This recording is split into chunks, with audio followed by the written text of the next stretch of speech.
You're listening to an archived Cabral Concept podcast. After listening to this show, check out the most up-to-date podcasts available at stephencabral.com/podcasts or search directly on iTunes.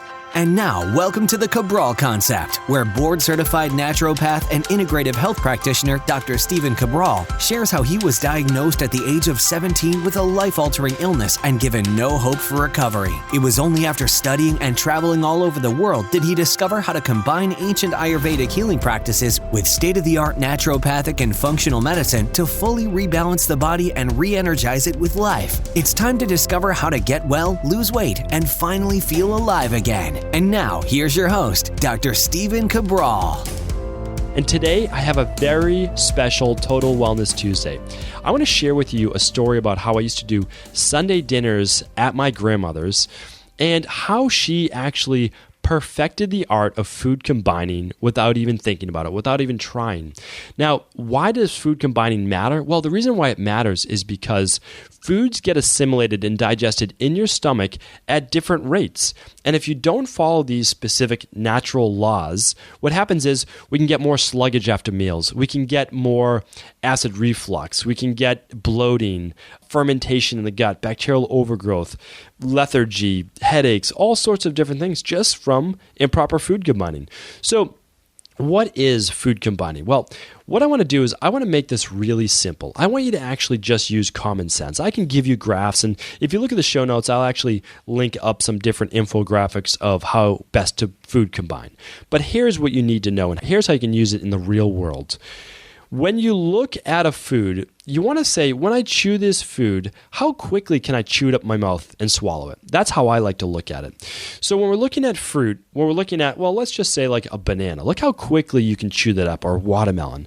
That's going to be chewed up in a few bites. You can swallow it. It gets digested so easily. Now look at something like, well, I don't know, carrots or asparagus. You can chew that up pretty quickly as well. And you can chew that down, digest it. Now let's move on to another one. What about oats or pasta? Well, that gets chewed up probably even faster than carrots or celery or asparagus. So I'd put that right after fruit because it gets digested faster. Now let's look at like lettuce. Well, lettuce, you have to actually chew that for quite a bit longer, right? It's more of a leaf. It's going to take a little bit more to break down. It has a larger cellulose structure, a larger fiber structure. All right, so we're going to put that after our fruit, after our grains, after our veggies, and then we have lettuce leaves. We basically have leaves, okay? A little harder to digest. And then after that, we have what? We have meat. If you basically chew a piece of meat, well, that's going to take quite a while to chew up. You certainly don't want to be swallowing meat whole. And then we say, oh, well, what's easier to digest than that? Well, eggs. Eggs are easy to digest. That's less bites. And also fish. Okay, so fish and eggs are easier to digest than meat, right? So hopefully all of this is starting to look a little simpler. Now, let me make it even easier and show you how you can create your own meals so that you don't have to just eat the things that food combine really well together, like leaves or greens and meat are pretty good food combiners. And the reason they are is they digest at around the same rate.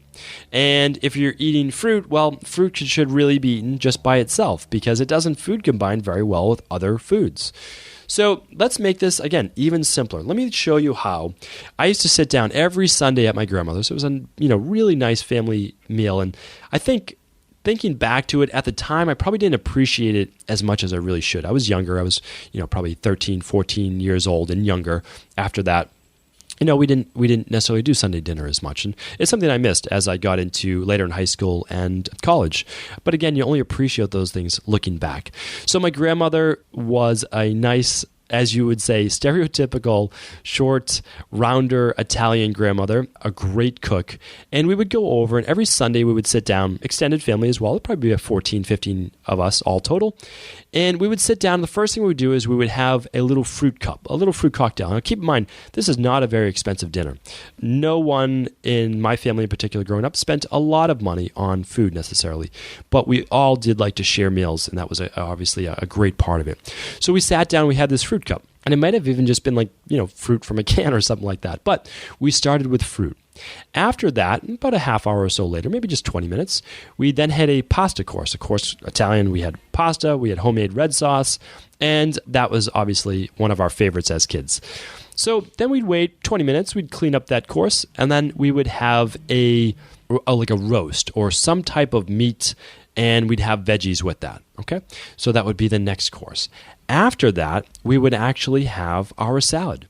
So in a lot of European cultures, you have the salad, the lettuce, after you have the whole meal, after the meat. Why? Well, I think it was just tradition, right? My grandmother, looking back, did not say, oh, well, fruit digests faster than grains, so we'll have that first. And grains digest faster than meat, and the veggies, so we'll have that before that. And all of those things digest faster basically than leaves, because remember, we don't have a rumen. We don't have multiple stomachs. It's very hard to chew up lettuce and actually have it digest quickly. Like, that doesn't happen. So without even thinking about it, my grandmother created perfectly balanced meals in terms of when to eat each particular food. So we had the fruit first, we waited a bit, then we had the pasta course or the grain course, and then after that we waited a bit, and then we had meat and vegetables or fish and vegetables or whatever it might be, depending on the season, depending on what we got. And then afterwards, we just kind of relaxed and we had a salad. It's actually really nice. I enjoy, to this day, if we sit down for a family dinner, I still do pretty much the same exact thing. Of course, we don't sit down to these elaborate 4-course meals very often, but for my grandmother, it was a way to get the family together. We all got together for a couple hours each Sunday afternoon around 1 o'clock. So really great thing. But one more thing I want to add is, and I learned this from her as well, but it didn't sink in until I started studying Ayurvedic medicine and nutritional biochemistry. So after about an hour to an hour and a half, no closer than that, afterwards, we might have a little something sweet to eat. It might be some Italian cookies or something like that. Nothing extravagant at all. But all the adults would have a cup of coffee, just a small cup of coffee, and they would have coffee. And that, believe it or not, the acidity from black coffee actually helps the digestive process when you're eating meat or heavy foods. And the reason it does is it acidifies the stomach. So it uses the acidity to help digest the food, and also that little bit of caffeine from a small cup, again, 6 ounces. Like, think of like little European coffee cups, like teacups, not the big American, venti 50-ounce big gulp cups, none of that. So that little bit of caffeine and that black coffee actually acted as a digestive aid. So in other countries, they have bitters, and I know in Italy they have those as well.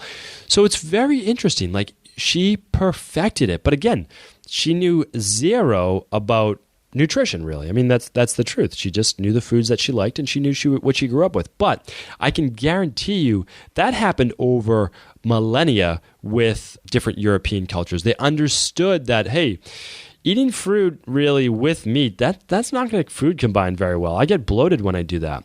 So they ate the easy to digest things. They ate the sweet before the meal, as they say in Ayurveda, because that satisfies your temptation also to want more and more desserts after you eat. If you get the sweet out of the way in the beginning, believe it or not, you have less temptations. You have less interest in having to finish the meal with something sweet. So start your meal 20 minutes before, 30 minutes before if you'd like, just with some fruit. And I guarantee you that's going to help kill that little craving for sweets afterwards.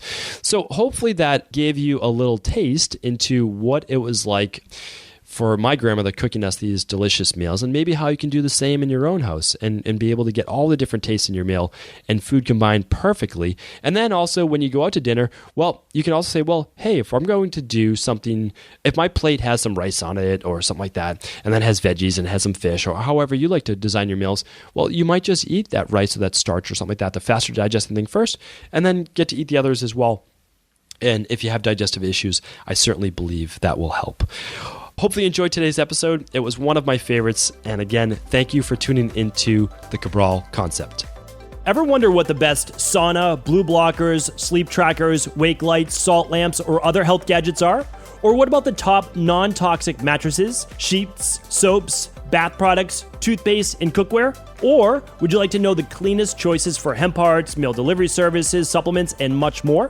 I personally curated, researched, and now created a resource page of all of my top picks that continues to grow each week. These are the exact products I use in my own life, with my family, in my private practice, and they're the ones I trust. To find out all of my up-to-date recommendations and all the details, simply head on over to stephencabral.com/resources.